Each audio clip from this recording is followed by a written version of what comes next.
ஸ்தோத்திரங்களும் என்றென்றைக்கும் சதா காலங்களிலும் உண்டாயிருப்பதாக. All glory, power, honor and praise be to God Almighty now and forever.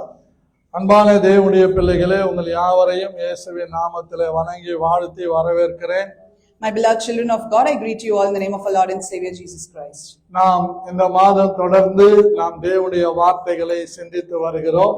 From the beginning of this month, we have been continuously meditating on the word of the Lord. கர்த்தர் உங்கள் முன்னே போவார் என்று நாம் ஒன்றை மாத்திரம் நான் அதிகமாய் விசுவாசிக்கிறேன். கர்த்தர் என்னோடு இருக்கிறதுனால எல்லாவற்றையும் அவர்தான் செய்கிறார்.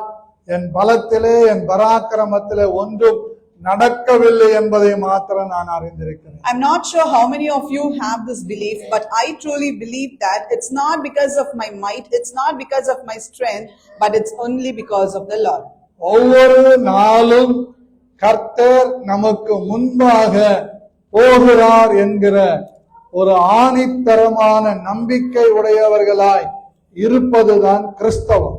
Christianity is all about having a faith that the Lord God is passing by every day with us. கர்த்தர் நமக்கு முன்பாக போகாவிட்டால் நாம் போகிறது விருதான். It will be really waste if the Lord God doesn't pass before us. சங்கீதம் 127 ஒன்றாவது வசனத்தை நீங்கள் வாசிப்பீர்களானால், if you could turn to Psalms 127 verses 1. கர்த்தர் வீட்டை கட்டாராகில் அதை கட்டுகிறவர்களின் பிரயாசம் விருதா. It says, unless the Lord builds the house, they labor in vain that build it. Unless the Lord keeps the city, the watchman wakes but in vain. அந்த வசனத்தை நான் இப்படி சொல்லுகிறேன். கர்த்தர் உங்களுக்கு முன்பாக போகாவிட்டால் நீங்கள் பிரயாணப்படுவது விருதா என்று சொல்லுகிறேன். I would like to slightly change it, modify it and say this way: if the Lord doesn't go before you, your travel and your way would be wasted. கர்த்தர் உங்களுக்கு முன்பாக கடந்து போகாவிட்டால் நம்முடைய தகுடுதத்தங்கள் எல்லாம் ஒன்றும் நிறைவேறாது என்பதை நான் ஆணிபூர்வமாக தெரிவித்துக் கொள்கிறேன். I would like to courageously declare that if the Lord doesn't pass before you, if the Lord doesn't pass before me, if the Lord doesn't pass before us, definitely whatever trials we take and everything will be failed. நாம் எத்தனை லட்சங்களும் சம்பாதிக்கலாம், கோடிகள் சம்பாதிக்கலாம், மாட மாளிகை கூட கோபுரங்கள் உடையவர்களாய் இருக்கலாம். ஆனால் நமக்கு முன்பாக கர்த்தர் இல்லாவிட்டால் எல்லாமே விருதா என்பதை நான் தெரிவித்துக் கொள்கிறேன். We might earn in lakhs, we might earn in crores, but we might also have palaces and great buildings. But if we do not have Lord before us, definitely everything will go in vain. ஆகவே நமக்குள்ள ஒரு நிச்சயமான ஒரு நிச்சயம் இருக்க வேண்டும். கர்த்தர் எனக்கு முன்பாக போகாவிட்டால் நான் எடுக்கிற எல்லா முயற்சிகளும் எல்லா காரியங்களும் டோட்டலா ஃபெயிலியர் ஆகிவிடும் என்பதை நாம் அறிந்திருப்பதுதான் ஆவிக்குரிய பகுத்தறிவு. It's very important for us to understand and realize that there is a belief which says, if the Lord God is not going before me, if the Lord God is not passing before me, definitely everything that I do wouldn't come into existence, it would fail. என்னை கேட்டுக்கொண்டிருக்கிறேன் அருமை சகோதர சகோதரிகளே, to the congregation are listening unto me, யாத்திராகமம் 34ஆம் அதிகாரம் 5 முதல் 10 வசனங்கள் வரைக்கும் வாசிக்க கேட்கலாம். Let's turn the scripture to Exodus chapter 34 verses 5 to 10. மைக்கில படிச்சீங்கன்னா நல்லது. கர்த்தர் ஒரு மேகத்தில் இறங்கி அங்கே அவன் அருகே நின்று கர்த்தருடைய நாமத்தை கூறினார். பாருங்க, கர்த்தர் ஒரு மேகத்தில் இறங்கி அங்கே அவன் அருகே நின்று கர்த்தருடைய நாமத்தை கூறினார். It says the Lord descended in the cloud and stood with them there and proclaimed the name of the Lord. கர்த்தர் அவனுக்கு முன்பாக கடந்து போகிற போது அவர் கர்த்தர் கர்த்தர் இரக்கமும் கிருபையும் நீதிய சாந்தமும் மகா தயையும் சத்தியமும் உள்ள தேவன். பாருங்க, கர்த்தர் அவனுக்கு முன்பாக கடந்து போகிற போது அவர் கர்த்தர் கர்த்தர் இரக்கமும் கிருபையும் நீடிய சாந்தமும் மகா தயையும் சத்தியம் உள்ள தேவன். It says, and the Lord passed by before him and proclaimed, the Lord, God, merciful and gracious, long-suffering and abundant in goodness and truth. 1000 தலைமுறைகளுக்கு இரக்கத்தை காக்கிறவர், அக்கிரமத்தையும் மீறுதலையும் பாவத்தையும் மன்னிக்கிறவர், குற்றவாளியை குற்றமற்றவனாக விடாமல், பிதாக்கள் செய்த அக்கிரமத்தை பிள்ளைகளிடத்திலும் பிள்ளைகளுடைய பிள்ளைகளிடத்திலும் 3ஆம் 4ஆம் தலைமுறை மட்டும் விசாரிக்கிறவர் என்று கூறினார். It also said, keeping mercy for thousands, forgiving iniquity and transgressions and sin, and that will by no means clear the guilty, visiting the iniquity of the fathers upon the children and upon the children's children unto the third and to the fourth generation. மோசே தீவிரமாக தரைவட்டும் துணிந்து பணிந்து கொண்டு, ஆண்டவரே, உம்முடைய கண்களில் எனக்கு கிருபை கிடைத்ததானால் எங்கள் நடுவில் ஆண்டவர் எழுந்தருள வேண்டும். இந்த ஜனங்கள் வணங்கா கழுத்துள்ளவர்கள். நீரோ எங்கள் அக்கிரமத்தையும் எங்கள் பாவத்தையும் மன்னித்து எங்களை உமக்கு சுதந்திரமாக ஏற்றுக்கொள்ளும் என்றான். And Moses made haste and bowed his head toward the earth and worshipped, and he said, if now I have found grace in your sight, O Lord, let my Lord, I pray you, go among us, for it is a stiff-necked people, and pardon our iniquity and our sin, and take us for your inheritance. அதற்கு அவர், இதோ நான் ஒரு உடன்படிக்கை பண்ணுகிறேன். பூமி எங்கும் எந்த ஜாதிகளிடத்திலும் செய்யப்படாத அதிசயங்களை உன் ஜனங்கள் எல்லாருக்கும் முன்பாகவும் செய்வேன். உன்னோட கூட இருக்கிற ஜனங்கள் எல்லாரும் கர்த்தருடைய செய்கையை காண்பார்கள். உன்னோட கூட இருந்து நான் செய்யும் காரியம் பயங்கரமாய் இருக்கும். And the last verse says, and he said, behold, I make a covenant before all your people. I will do marvelous such as have not been done in all the earth, nor in any nation, and all the people among whom you are shall see the work of the Lord, for it is an awesome thing that I will do with you. எனக்கு அன்பான கர்த்தருடைய பிள்ளைகளே, இந்த மோசேக்கு முன்பாக கர்த்தர் கடந்து போகிறதை மோசே சரியாக அறிந்திருந்தபடியினால் அவன் தைரியமாக கர்த்தருடைய நாமத்தை அறிக்கை செய்வதை இங்கே பார்க்கிறோம். My beloved children of God, since Moses was very clear and he understood clearly that the Lord is going to pass by him, and he had the revelation of God's presence, he made it very clear and makes a statement very clear. ஒன்றை நாம் சரியாக விளங்கிக் கொள்ள வேண்டும் பிரியமானவர்களே, கர்த்தராகிய தேவன் நம்மை கொண்டு செய்ய போகிற காரியங்களுக்கு, நம்மை கொண்டு செயல்படுத்துகிற காரியங்களுக்கு நமக்கு முன்பாக போய் அவையெல்லாம் செய்ய அவர் அதிகாரம் உள்ள தேவனாய் இருக்கிறார். நம்மை கொண்டு அதை செய்ய வல்லமை உள்ள தேவனாய் இருக்கிறார். One thing that we have to understand and have a clear thought about is, whatever God wants to do through us, he would definitely make it happen, and he would prepare a way for it as he goes before us, and he makes sure that whatever he has planned that has to be executed will be executed.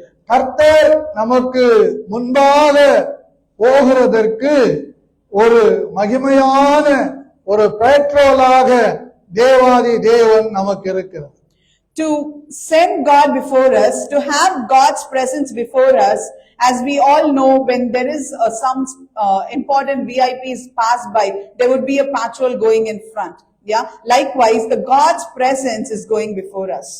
ஒரு மினிஸ்டரோ அல்லது முதலமைச்சரோ பிரதமரோ போகிறார் என்று சொன்னால் அவர்களுக்கு முன்பாக ஒரு protocol என்று சொல்லப்படுகிற நிச்சயமான ஒரு காரியம் ஒழுங்குபடுத்தப்பட்டிருக்கிறது. அதன்படிதான் அவர்கள் போக வேண்டும். See, as I said, when there is a chief minister or any minister for that matter, or even the prime minister, when the officials, government officials are passing through a particular city or any particular place, there is a protocol where no general people should be walking or passing by, and every vehicle will be stopped and the patrol goes in front. நமக்கும் தேவனாகிய கர்த்தர் அப்படிப்பட்டதான ஒரு protocol நமக்கு முன்பாக வைத்திருக்கிறார். அதன்படி நாம் செயல்படும் போது நமக்கு பாதுகாப்பு கிடைக்கிறது, நமக்கு அதிகாரம் கிடைக்கிறது, நமக்கு கௌரவம் கிடைக்கிறது, நமக்கு மேன்மை கிடைக்கிறது. Likewise, our Lord God has set a protocol for each one of us. When we follow the protocol in our lives, when we go according to the will of the Lord, definitely we get a power to overcome things. We get a governance. We get a great authority to do anything. ஆகவே இந்த காலைவேளையிலே கர்த்தருடைய பிள்ளைகளாகிய நாம் புரிந்து கொள்ள வேண்டியது என்னவென்றால், நாம் ஒவ்வொருவருக்கும் தேவன் ஒரு புரோட்டோகாலை வைத்திருக்கிறார். அந்த புரோட்டோகால் படி நாம் நடக்கும்போது நமக்கு எல்லா இடங்களிலேயும் ஒரு சின்ன பாதிப்பு கூட இல்லாதபடிக்கு தேவன் நம்மை பாதுகாக்க வல்லமை உள்ளவராய் இருக்கிறார். Therefore, this morning, children of God, we have to understand the fact that God has set His protocol, a protocol before us. When we follow it, definitely there wouldn't be any damage, not even a single damage over us or anything to our inheritance. God is going to protect us mightily. ஒவ்வொரு நகராட்சியா இருக்கட்டும், ஊராட்சியா இருக்கட்டும், எந்த காரியமா இருந்தாலும் அங்க இருக்கிற police ஸ்டேஷன்ல petrol என்று சொல்லப்படுகிற ஒரு அமைப்பு இருக்கிறது. அந்த அமைப்பின்படிதான் அந்த ஏரியா பாதுகாக்கப்படுகிறது. Let us take any corporation for that matter, any state or any governance for that matter. In every police station, there will be a patrol kept. According to the instructions of the patrol, the entire leadership, entire soldiers or any army for that matter, they would move. ஆகவே கர்த்தருடைய பிள்ளைகளாகிய நம்முடைய வாழ்க்கையிலே கூட கர்த்தர் நமக்கு முன்பாக கடந்து போக வேண்டும் என்று சொன்னால் அதற்கு நமக்கும் ஒரு ஆயத்தம் தேவையா இருக்கிறது. நமக்கு நாமே ஒரு பெட்ரோலை உருவாக்கி கொள்ள வேண்டியது அவசியமாயிருக்கிறது. If children of God, we wanted a safe and secure thing in our life, we want our life to be secured, definitely there is a preparation that's required. To have a preparation steady, what we have to do is we have to create a patrol for our own selves. இங்கே மோசேக்கு முன்பாக கர்த்தர் கடந்து போகிறார் என்றால் எதற்காக கர்த்தர் மோசேக்கு முன்பாக கடந்து போகிறார் என்பதை நாம் புரிந்து கொண்டு விட்டால் நிச்சயமாக நாம் ஆவிக்குரிய வாழ்க்கையிலே ஸ்திரப்படுவோம். My beloved people, here the scripture says, the Lord God passed by Moses. If Moses could have an understanding why did God pass by, it's important for us also to understand why God passed before Moses. If we understand that very clearly, definitely there will be a spiritual growth in our lives. மோசே சீனாய் மலையிலே போய் 40 நாட்கள் இரவும் பகலும் அங்கே உபவாசம் இருக்கிறதை நாம் பார்க்கிறோம். We all know, we have seen that Moses goes to Mount Sinai and stays 40 days and nights and waits for the Lord to receive the commandments. பாருங்க, யாத்திராகம் 31 அதிகாரம் 17-18 ஆகிய வசனங்களை நான் வாசிக்கிறேன். அது என்றைக்கும் எனக்கும் இஸ்ரவேல் புத்திரருக்கும் அடையாளமாய் இருக்கும். 6 நாளைக்குள்ளே கர்த்தர் வானத்தையும் பூமியும் உண்டாக்கி 7ஆம் நாளிலே ஓய்ந்திருந்து பூரித்தார் என்றார். சீனாய் மலையில் அவர் மோசையோடு பேசி முடிந்த பின் தேவனுடைய விரலினால் எழுதப்பட்ட கற்பலகைகளாகிய சாட்சியின் 2 பலகைகளை அவனிடத்தில் கொடுத்தார் என்று வேதம் சொல்லுகிறது. If we could turn to Exodus chapter 31 verses 17 and 18, it says, "It is a sign between me and the children of Israel forever. For in 6 days the Lord made heaven and earth, and on the 7th day he rested and was refreshed. And he gave unto Moses, when he had made an end of speaking with him upon Mount Sinai, 2 tables of testimony, tables of stone written with the finger of God." இப்போ 32ஆம் அதிகாரம், யாத்திராகம் 32ஆம் அதிகாரம் 14-15 வாசிக்கிறேன். அப்பொழுது கர்த்தர் தமது ஜனங்களுக்கு செய்ய நினைத்த தீங்கை செய்யாதபடிக்கு பரிதாபம் கொண்டார். பின்பு மோசே மலையிலிருந்து இறங்கினார். சாட்சி பலகைகள் 2 அவன் கையில் இருந்தது. அந்த பலகைகள் இருபுறமும் எழுதப்பட்டிருந்தது. அவைகள் இந்த பக்கத்திலும் அந்த பக்கத்திலும் எழுதப்பட்டிருந்தது. அந்த பலகைகள் தேவனால் செய்யப்பட்டதாயும் அவைகளில் பதிந்த எழுத்துக்கள் தேவனால் எழுதப்பட்டதாயிருந்தது. ஜனங்கள் ஆரவாரம் பண்ணுகிறதை யோசுவா கேட்டு மோசேயை நோக்கி, பாளையத்தில் யுத்தத்தின் இரைச்சல் உண்டாயிருக்கிறது என்றான். அதற்கு மோசே, அது ஜெயதொனியாகிய சத்தமும் அல்ல, ஜெயதொனியாகிய சத்தமும் அல்ல, பாடலின் சத்தம் எனக்கு கேட்கிறது என்றான். அவன் பாளையத்துக்கு சமீபித்து அந்த கன்றுக்குட்டியையும் நடனத்தையும் கண்டபோது மோசே கோபம் மூண்டவனாகி தன் கையிலே இருந்த பலகைகளை மலையின் அடியிலே எரிந்து உடைத்து போட்டார் என்று சொல்லப்பட்டிருக்கு. In the 32nd chapter from 14th to 19th verse, here it says, as God gave this 2 testimony tables to Moses with all the commandments in it, Moses comes down to Mount Sinai, and as he's bringing it, Joshua came forth to him and said, I could hear the noise of people singing and dancing, and I'm not sure what they are up to. And then when he realized it and told to his master that it's a noise of sing and not noise of fear, and then when he came down, he could see that they were dancing. They were having an idol in front of them and dancing. On seeing this, Moses got furious. Moses got irritated, and he broke the tables that was given by God and threw it under the mount. உங்களுடைய புரிதலுக்காக ஒரு சம்பவத்தை இங்கே விளக்கி காண்பிக்க நான் விரும்புகிறேன். For your understanding, I would like to explain in detail about the incident that happened.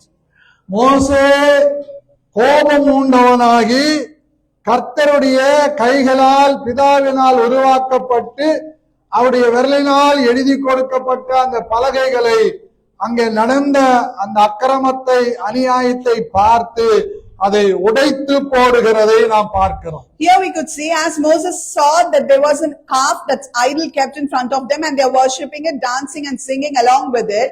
And here it's very clearly stated that Moses got anger. He was filled with anger, and he broke the tables, both the tables, and he threw it under the mount.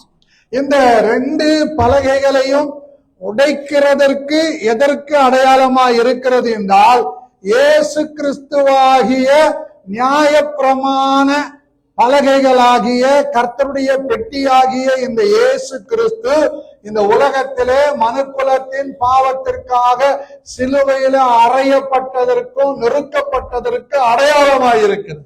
We could relate this to an incident that happened in New Testament, where we could see Jesus Christ came to this world. Because of the human, he was put into a crucifixion state. He was torn into pieces. Like the commandment was torn into pieces, Jesus was also torn into pieces. இயேசு கிறிஸ்துவானவர் எப்படி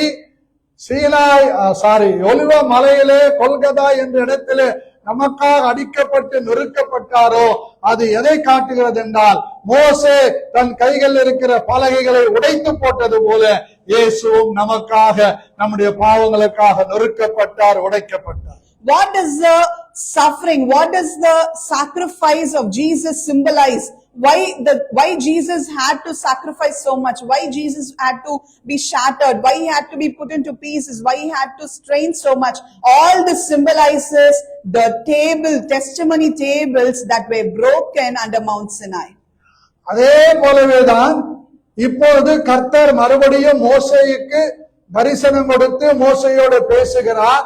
நீ உடைத்து போட்ட, இதனுடைய அர்த்தம் என்னன்னு கேட்டா, நீங்கள் உங்கள் பாவத்தினால் உடைத்து போட்ட அதே பலகைகளை திரும்பவும் நீ இணைத்து கொண்டு செய்து கொண்டு என் சமூகத்திலே வந்து நில் என்று கர்த்தர் மோசேயோடு பேசுகிறார். Here what does God say unto Moses? God says, the tables that you broke, the U symbolizes your sins. The U symbolizes your transgressions. U symbolizes all our mistakes. God says, because of all your sins, because of all your anger, because of all your turbulences, you broke this table that was engraved by my own self, and I wanted you to engrave it again and bring it to me. இது எந்த அளவுக்கு உங்களுக்கு விளங்கும் என்று எனக்கு தெரியவில்லை.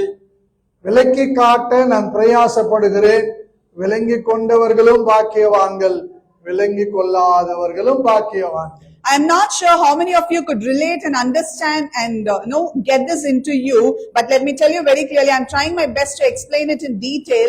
Those who accept it, those who receive it and understand it are really blessed, and those who do not understand also are blessed. முதலாவது உடைக்கப்பட்ட அந்த கற்பலகைகள் இயேசு கிறிஸ்துவுக்கு அவருடைய மரணத்தை ஊற்றி விடுவதற்கு அடையாளமாய் இருக்கிறது.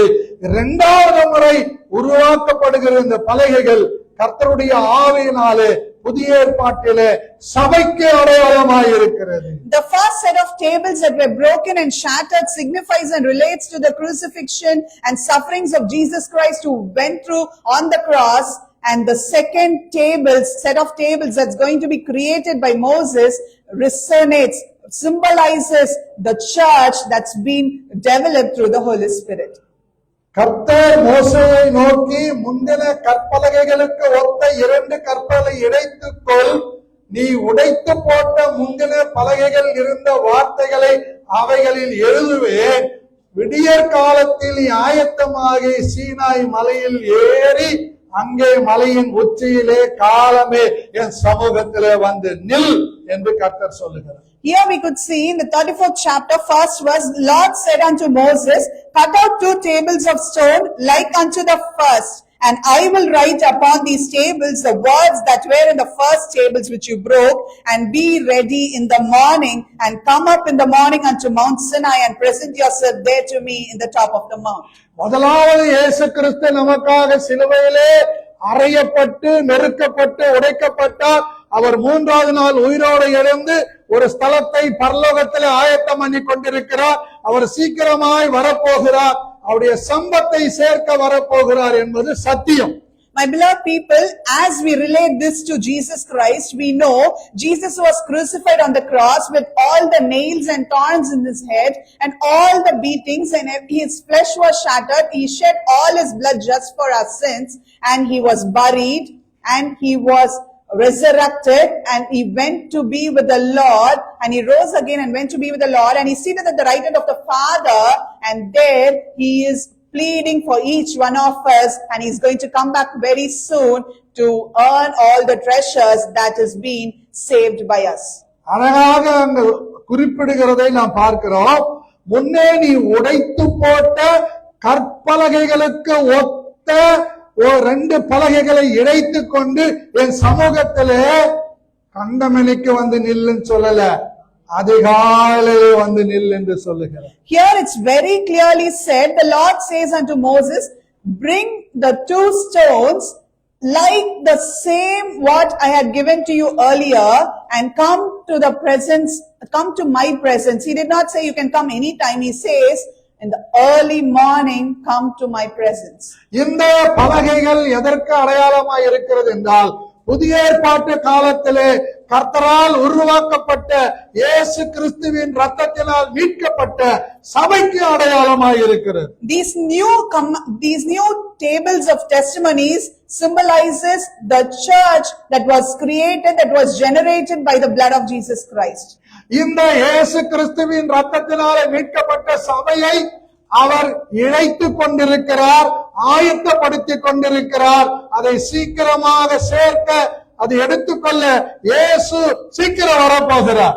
The Lord is preparing the church with all the requirements that he wants to be as it was before, and he is very sure about putting us in the right path, putting us in a right way, and he is going to come back soon. Jesus is going to come back soon to pick all the treasures that is earned here in the earth. என்னை கேட்டுக்கொண்டிருக்கிற அன்பு தேவனுடைய பிள்ளைகளே, கர்த்தரால் மீட்கப்பட்டவர்களாகிய நாம் இயேசு கிறிஸ்துவின் இரத்தத்தினால் விலைக்கிரயமாய் வாங்கப்பட்டவர்களாய், இயேசு கிறிஸ்துவின் இரத்தத்தினால் மீட்கப்பட்ட சபையாய் நாம் இருக்கிறோம். இந்த சபையை பரிசுத்த ஆவியானவர் இணைத்துக் கொண்டே இருக்கிறார். சீக்கிரம் அவர் வரும்போது பரிசுத்த ஆவியானவர் சபையை அவரிடத்திலே ஒப்புக் கொடுப்பார்.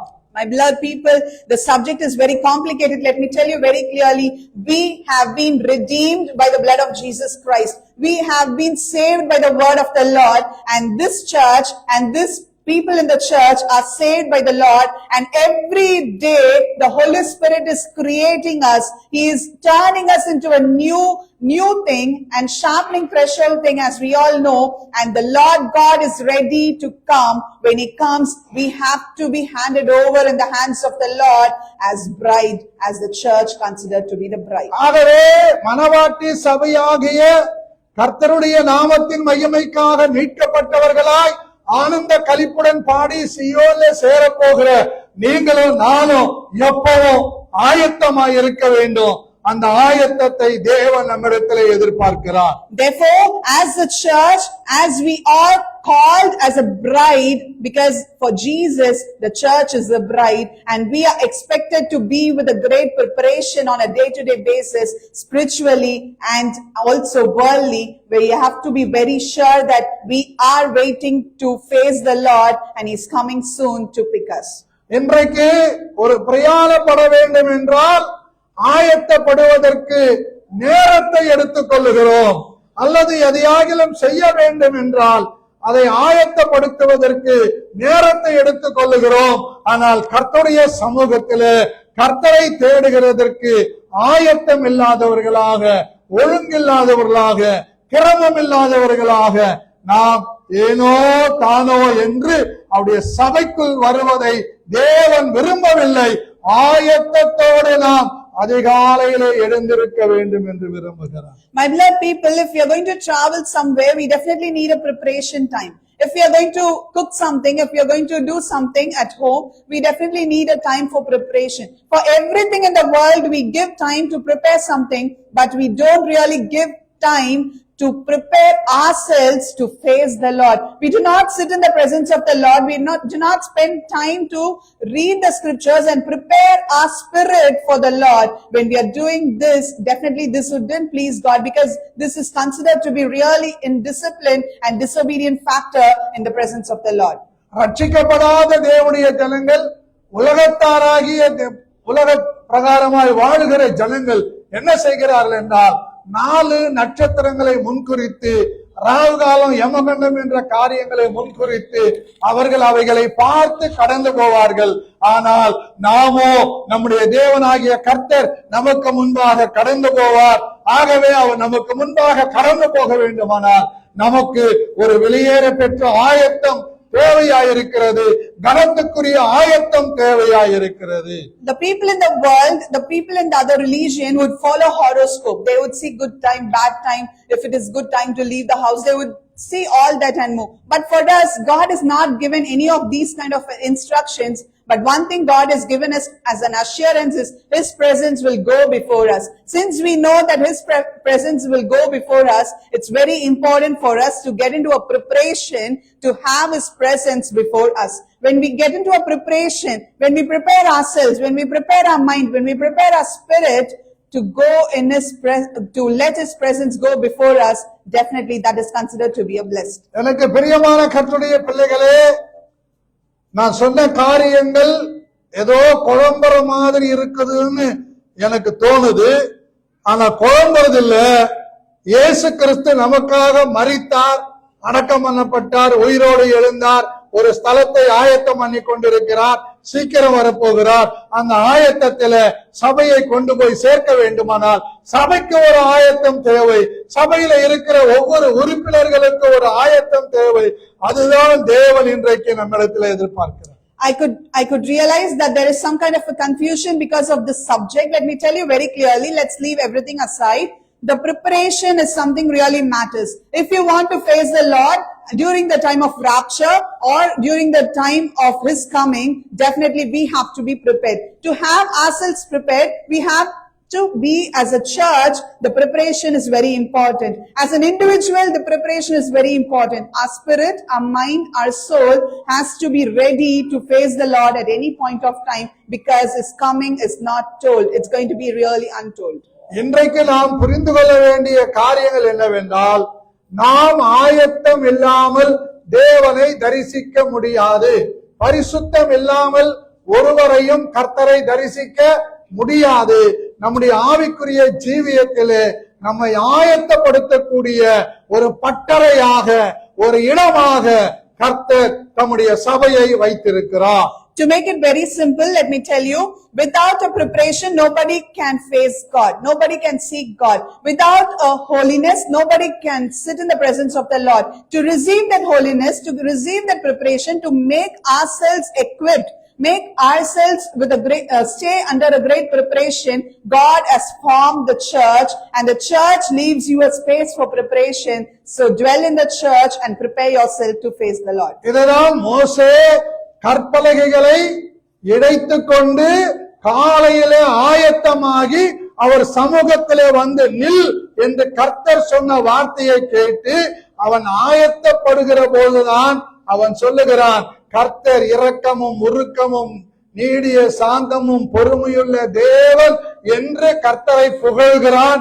கர்த்தாவே, நீங்க எனக்கு முன்னாலே கடந்து போகலன்னா நான் போகிற காரியங்கள் ஒன்று செயல்படாது என்பதை அறிந்து கர்த்தர் தனக்கு முன்பாக கடந்து போக வேண்டும் என்று அவன் தன்னுடைய ஆயத்தத்தை வெளிப்படுத்துகிறான்.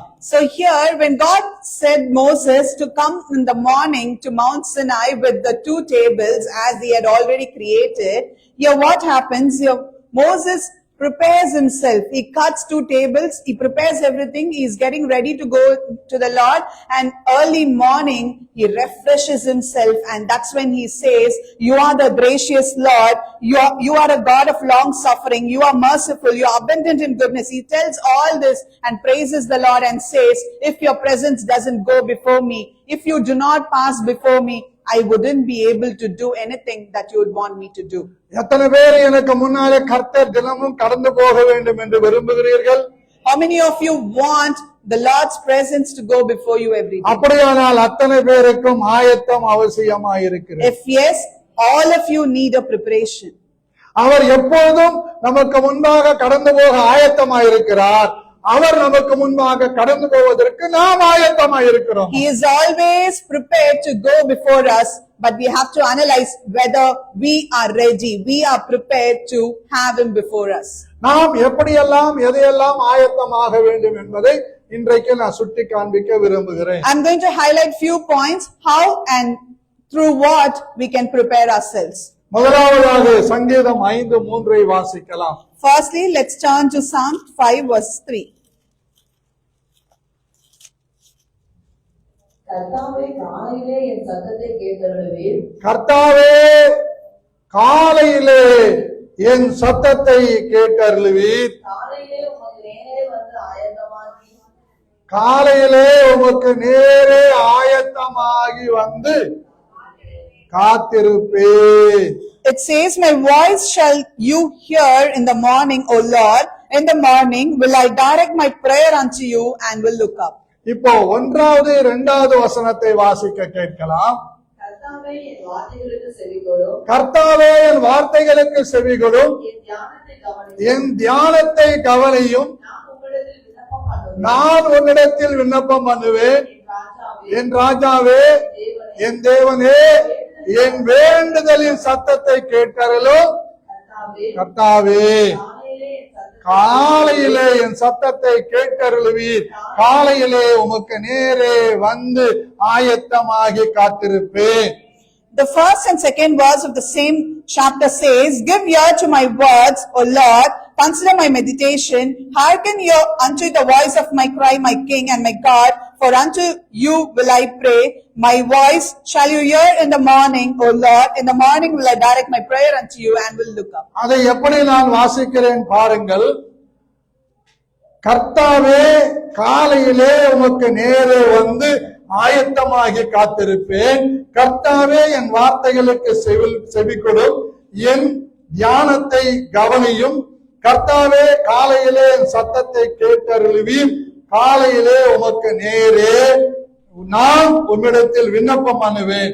என் ராஜாவே, என் தேவனே, என் வேண்டுதலின் சத்தத்தை கேட்டருளும். Let me put it in this way. Firstly, O Lord, hear my voice in the morning. O Lord, I am here in your presence. Consider my meditation. O Lord, my King, listen to the voice of my cry. O Lord, I come to you in the morning and direct my prayer unto you.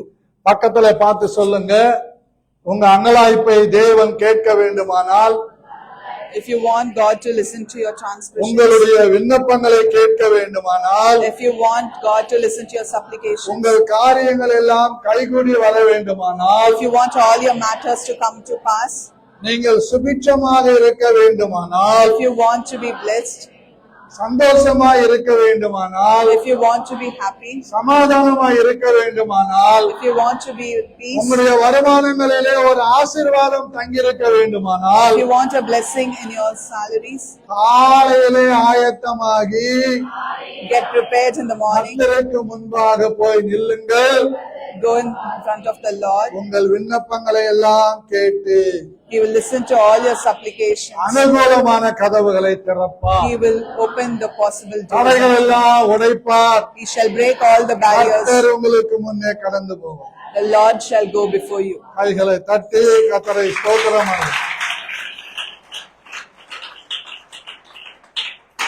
இரண்டாவதாக சங்கீதம் 23:5 வாசிக்கலாம். Secondly, let's turn to Psalm 23 verse 5. என் சத்துருக்களுக்கு முன்பாக நீர் எனக்கு ஒரு பந்தியை ஆயத்தப்படுத்தி என் தலையை எண்ணெயால் அபிஷேகம் பண்ணுகிறீர். என் பாத்திரம் நிரம்பி வழிகிறது. You prepare a table before me in the presence of my enemies. You anoint my head with oil, my cup runs over. அன்பான தேவனுடைய பிள்ளைகளே, கர்த்தாவே, நான் காலையிலே ஆயத்தமாகி உம்முடைய சமூகத்திலே வருவேன். என் விண்ணப்பத்தை கேட்டருளுவீர். எனக்கு முன்பாக நீர் கடந்து போகிறீர்.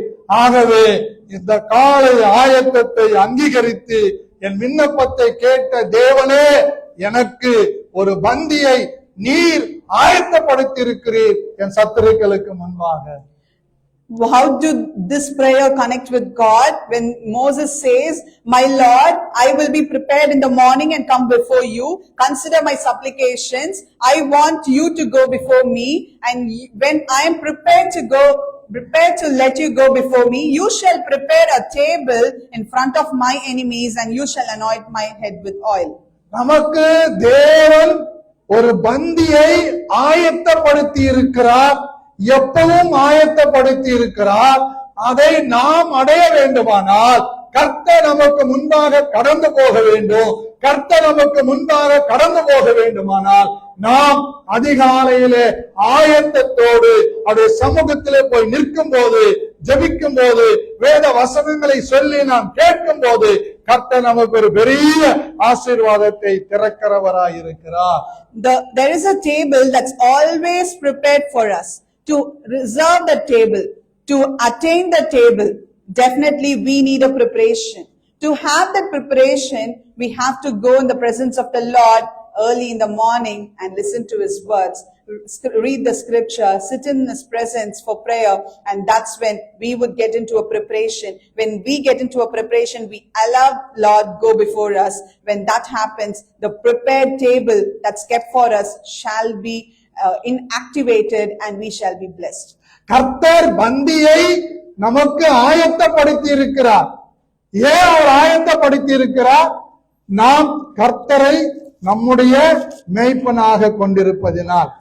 கர்த்தர் நம்மை தண்ணீர்கள் அண்டையிலே கொண்டு போய் தாகத்தை தீர்க்கிறபடியினால், புல்லுள்ள இடங்களிலே நம்மை மேய்க்கிறார் என்கிற சத்தியத்தை நாம் அறிந்திருக்கிறபடியினால், கர்த்தருக்கு முன்பாக ஆயத்தமாய் இருக்கிற நமக்கு தேவன் நம்முடைய சத்துருக்களுக்கு முன்பாக எப்பவும் ஒரு ஆசீர்வாதமான பந்தியை வைத்திருக்கிறார். நம்மை ஏமாற்ற மாட்டார். Why there is a table that's prepared for us? Because we know He is a shepherd. He always takes us and He always leads us in the places where we need a peace. He always gives us prosperity. He never denies anything. He restores our soul. He leads us in the path of righteousness. And when we are prepared, when our soul is prepared, when our mind is prepared, and when we allow the Lord to go before us, definitely the table that's prepared for us is very visible in our eyes and we are blessed.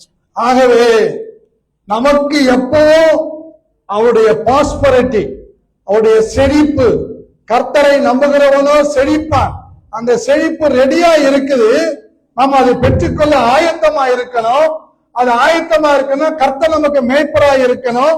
அவர் நம்மை புல்லுள்ள இடங்கள்ல மேய்க்கணும். அமர்ந்த தண்ணீர் அண்டையில கொண்டு போய் விடணும்.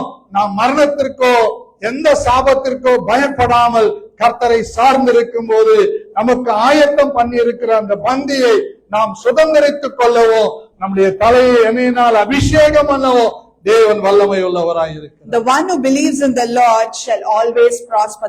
That's what the scripture says. So when we believe in the Lord, we wouldn't have a doubt we wouldn't have no hesitation to let God go before us, but we will be prepared always to allow God go before us so that He leads us through the green pastures. We shall not be worried. We shall not be afraid on the valley of death, because we know the Lord is going before us and He's going to protect us. Thus the table is set ready for us, and we have to obtain it with all the blessings that God has kept for us, and all the goodness and mercy shall follow us throughout our days, and that's the promise God has given us. ஆகவே கர்த்தருடைய பிள்ளைகளாகிய நாம் ஒரு சத்தியத்தை விளங்கிக் கொள்ள வேண்டும்.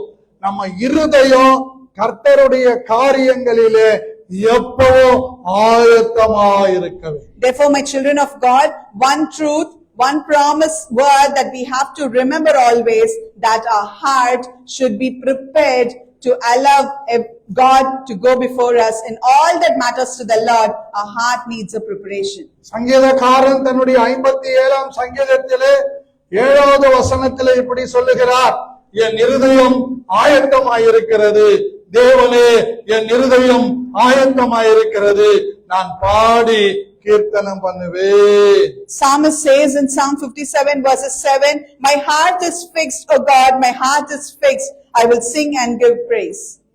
எப்படிப்பட்ட காலத்திலே இந்த சங்கீதக்காரன் சொல்லுகிறான், தாவீது சவுலுக்கு தப்பியோடி கெபியிலே ஒதுங்குகையில் 4 தனக்கு நஷ்டம் நேரிடாதபடிக்கு அல்தஸ்கேத் என்னும் வாத்தியத்தில் வாசிக்க தாவீது பாடி ராகத் தலைவனுக்கு ஒப்புவித்த விக்டோர் என்னும் சங்கீதம்.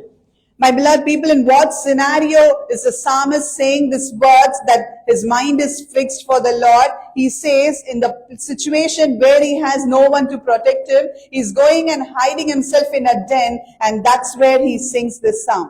எதையும் மேற்கொள்ளக்கூடிய ஒரு ஆயத்தம் எந்த சூழ்நிலையும் என் இருதயத்திலே தேவன் வைத்திருக்கிறார் என்று சங்கீதக்காரன் தைரியமாய் சொல்லுகிறார். Here psalmist declares with a great confidence that God has given me a power, a preparation to overcome anything that comes my way. ஆபத்துக்கு தப்பி ஒதுங்கி இருக்கிற நேரத்தில் அவன் பாடின சங்கீதம், என் இருதயம் எதற்கு ஆயத்தமாயிருக்கிறது இல்லையோ, என் தேவனை சந்திக்கிறதுக்கு ஆயத்தமாயிருக்கிறது, தேவனை அறிகிற அறிவுக்காக வாழ என் இருதயம் ஆயத்தமாயிருக்கிறது. நான் சவுலுக்கும் பயப்பட மாட்டேன், யாருக்கும் பயப்பட மாட்டேன், என் தேவன் ஒருவருக்கு தான் பயப்படுவேன், அவர் எப்பொழுதும் என் இருதயத்தில் இருக்கிறார், என் இருதயம் அவரை ஏற்றுக்கொண்டிருக்கிறது, என் இருதயம் எதற்கும் ஆயத்தமாயிருக்கிறது. In such a dangerous situation, the psalmist goes and hides himself in a den and says that I shall not fear anything that comes my way. Whatever may come, I have the ability, I have the Lord God who is before me, I can overcome everything. This confidence, this faith, this hope that he has kept on the Lord, he is preparing himself to face the Lord, and he is not really bothered about the people around him. That's when he says, my heart is fixed, O Lord, my heart is fixed, prepare myself and you can go before me. தனிப்பட்டவர்களாக நம்முடைய இருதயம் கர்த்தரை சந்திக்க ஆயத்தமாய் இருக்க வேண்டும். நம்ம குடும்பமாய் கர்த்தரை சந்திக்க ஆயத்தமாய் இருக்க வேண்டும். சபையாக தேவனை சந்திக்க ஆயத்தமாய் இருக்க வேண்டும். அதற்கு இருதயம் பக்குவப்பட்டிருக்க வேண்டும். இந்த இருதயத்திற்கு கர்த்தர் மாத்திரமே மேய்ப்பனாய் இருக்க வேண்டும். உலகம் மேய்ப்பனாய் இருக்க கூடாது, சாத்தானும் அவருடைய கிரியைகளும் நமக்கு மேய்ப்பனாய் இருக்க கூடாது. As an individual, it's very important for us to prepare our heart unto the Lord so that Lord goes before us. As a family, we have to prepare our hearts and let God go before us. As a church, we have to prepare our hearts and allow God go before us. Any modification in the heart, anything that has to be done with the heart, only God can do it. No man in the world could do it. And we should have a confidence, we should have a faith, and we should have an understanding that only through God our heart could be prepared and above anything else. நமக்காக மலையிலே நெருக்கப்பட்ட உடைக்கப்பட்ட இயேசு அவருடைய சொந்த ரத்தத்தினாலே சபையாக நம்மை உருவாக்கி கொண்டிருக்கிறார். தனிப்பட்டவர்களாய் உருவாக்கி கொண்டிருக்கிறார். குடும்பமாய் உருவாக்கி கொண்டிருக்கிறார். எப்படியாகிலும் கர்த்தரை தரிசிக்க நம்ம இருதயம் எப்பவும் ஆயத்தமாய் இருக்க வேண்டும். We know the Lord who was crucified and sacrificed on the mount, on the cross, with all the sufferings, with all the sacrifice, with all the pain and all the tribulations that we went through, all the shame that he faced. He created, he formed the church for him. He formed as an individual. He formed us as an individual just to seek the Lord's presence once in our life. And He's preparing us. He's preparing every way for us. As we all know, Jesus is the only way to heaven. He's preparing a way for us to face the Lord. And we have to lend our hearts and get prepared to let Lord go before us. நிறைய வசனங்கள் இருக்கிறது. 2 வசனங்களை நான் சொல்லி முடிக்கிறேன். There are a lot of verses that I could give it as a reference, but I would like to highlight just 2 verses. வேண்டுமானால் நீங்கள் எழுதிக் கொள்ளுங்கள். சங்கீதம் 48:4, சங்கீதம் 68:4, சங்கீதம் 108:1, சங்கீத நீதிமொழிகள் 21:31, ஏசாயா 21:5, ஏசாயா 40:3. So let me read it for you. You can mark it on your diary. It's Psalm 68 verses 4. It's 108 verses 1. And Proverbs 21 verses 31. And Isaiah 21 verses 5. Isaiah 40 verses 3. Note பண்ணிட்டீங்களா? மறுபடியும் என்ன சொல்றேன்? சங்கீதம் 68:4, சங்கீதம் 108:1, நீதிமொழிகள் 21:31, ஏசாயா 21:5, ஏசாயா 40:3. நீங்க வீட்டுல படிச்சு கொள்ளுங்க. இப்ப நான் முடிக்கிறதுக்கு முன்னாடி 2 ஆயத்தங்களை சொல்ல போகிறேன். அது சூடும் சொர்ணையுள்ள ஆயத்தங்களாக இருக்கும் என்று நம்புகிறேன். My beloved people, you can mark these references and read it in your houses. Now, before I end the sermon, I would like to give you 2 preparations. What are they? And I would like to end the sermon. ஒன்று எசேக்கியேல் தீர்க்கதரிசன புத்தகம் 38ஆம் அதிகாரம் 7வது வசனம். Let's turn to the book of Ezekiel, chapter 38, verses 7. நீ ஆயத்தப்படு, உன்னுடனே கூடின உன் எல்லா கூட்டத்தையும் ஆயத்தப்படுத்தி நீ அவர்களுக்கு காவலனாயிரு. சரியா படிச்சுக்கிறார். So the verse says, be prepared and prepare for yourself, you and all your company that are assembled unto you, and be a guard for them. சில நேரங்கள்ல இந்த வசனங்களை படிக்கிறவங்களை பார்க்கிறேன், அது கரெக்டா எப்படின்னு தெரியல, அது அவங்களுக்கு ஏத்த மாதிரியே படிக்கிறாங்க. அதான் ஆச்சரியம். Many times I see a surprise seeing that people, those who read the verses, that relate so much to them, and it's good. நான் சொல்றேன் பாருங்க, எஸ்தர் ஆயத்தப்படு, ஏன்னா அது இல்லவே இல்லை.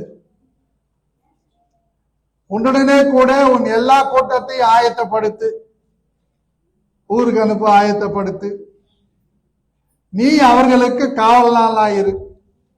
நான் யாருக்கும் காவலாளா இருக்க மாட்டேன், எனக்கு மாத்திரம் காவலா இருப்பேன்ற மாதிரி அந்த வசனம் சொல்லுது. எனக்கும் உனக்கும் அதுதான் சரி.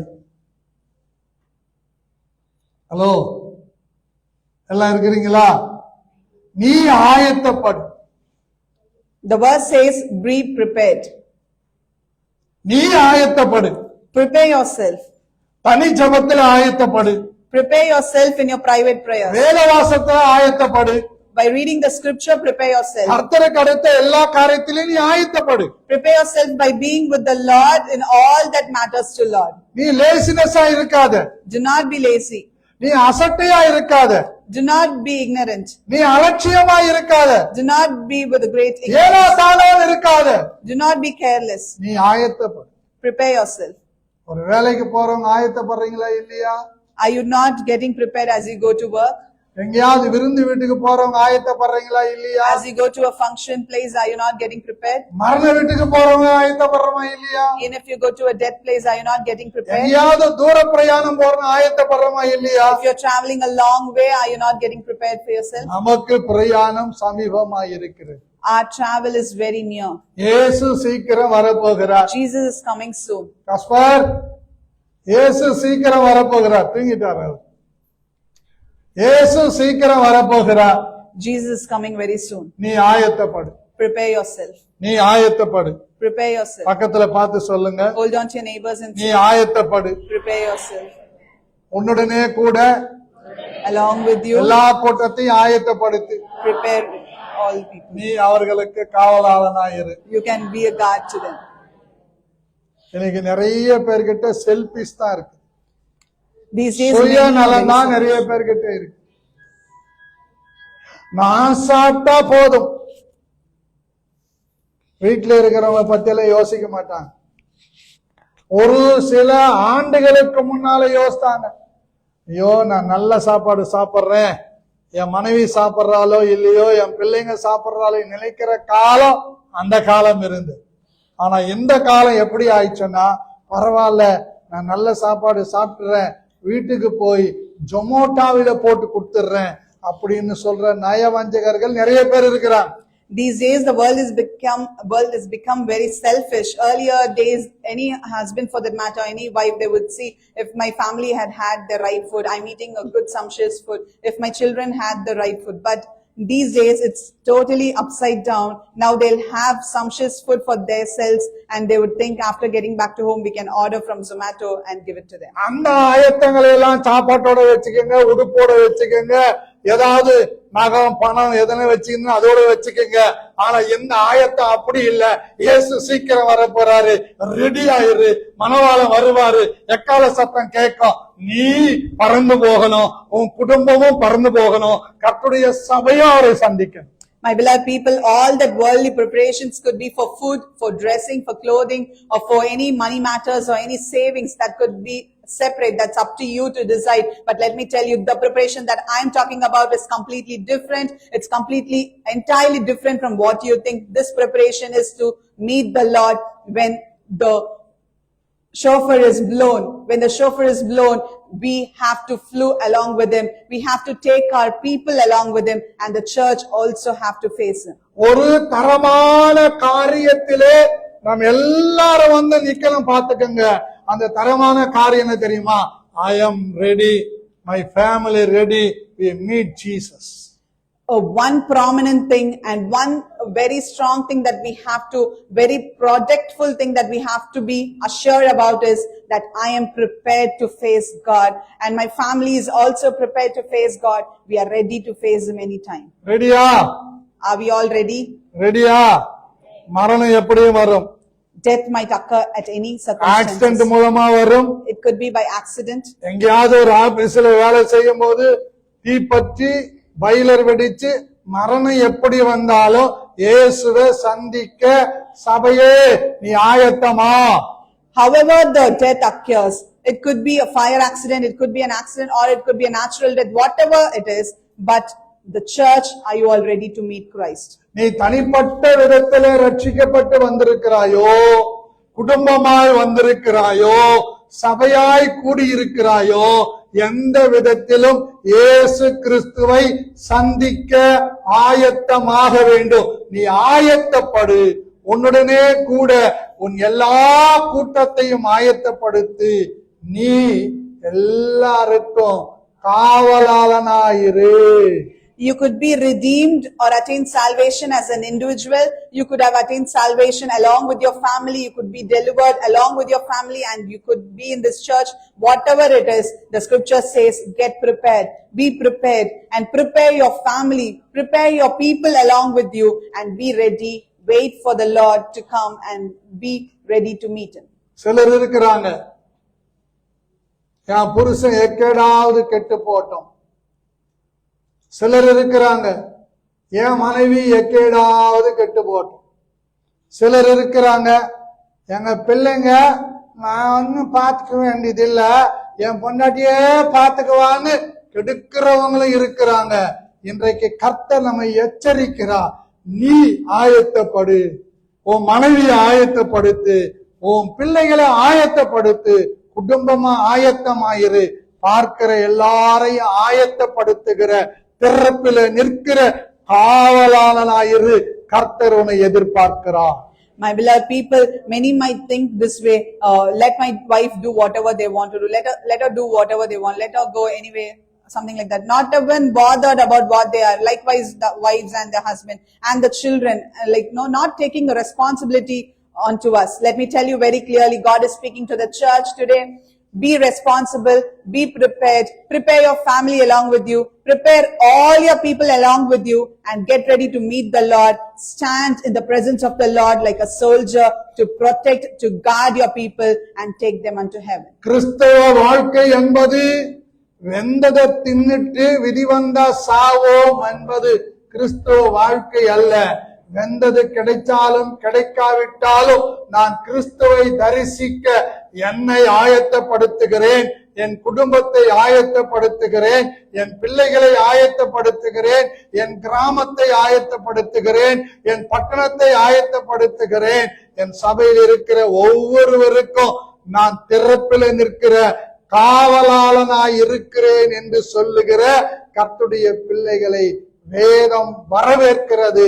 கர்த்தர் வரவேற்கிறார், அவளை ஆசீர்வதிக்கிறார். A Christian life is not so easy where we could say we can consume, eat the food as much as is available and then pass out. It's not that way. It has to be whether we have or not. We have to get prepared. We have to get prepared. We have to prepare our family. We have to prepare the village that we live in. We have to prepare the society that we commute. We have to prepare the place where we work. We have to prepare the church. We have to stay along with the people and prepare them to seek God. Let me tell you very clearly, we are expected to be a guard. We are expected to be a soldiers standing in the presence of the Lord for everyone's preparation and bring everyone together in the presence of the Lord. And these kind of hearts are welcomed by the Lord and the Lord greets them all. Amos 4:12 வசனத்தை படிக்கலாம். Let's turn to Amos chapter 4 verses 12. ஆகையால் இஸ்ரவேலே இந்த பிரகாரமாக உனக்கு செய்வேன். இஸ்ரவேலே நான் உனக்கு இப்படி செய்ய போகிறபடியால் உன் தேவனை சந்திக்கும்படி ஆயத்தப்படு. It says, therefore thus will I do unto you, O Israel, and because I will do this unto you, prepare to meet your God, O Israel. உன் தேவனை சந்திக்கும்படி ஆயத்தப்படு. It says, get prepared to meet your God. பக்கத்துல இருக்கிறவங்கள பார்த்து சொல்லு. Look at your neighbors and say, ஒரு மனுஷனை சந்திக்கப்படுவதற்கு ஆயத்தப்படுகிற உனக்கு, to you who are getting prepared to meet a human, ஒரு அதிகாரியை சந்திக்க ஆயத்தப்படுகிற உனக்கு, to getting prepared to meet a பரலோகத்திலே நம்மை சேர்க்க போகிற அந்த இயேசு கிறிஸ்து சீக்கிரமாய் வரப்போகிறார். the Lord Jesus is going to come soon. அவரை சந்திக்கிறதற்கு To meet him, ஆயத்தப்படு. we have to get prepared. சத்தமாய் சொல்லு. Say it louder. கர்த்தராகிய இயேசு கிறிஸ்துவே சீக்கிரமாய் வாரும். The Lord Jesus comes soon. ஆமென். ஆமென். எல்லாம் எழுந்திருக்கலாம்.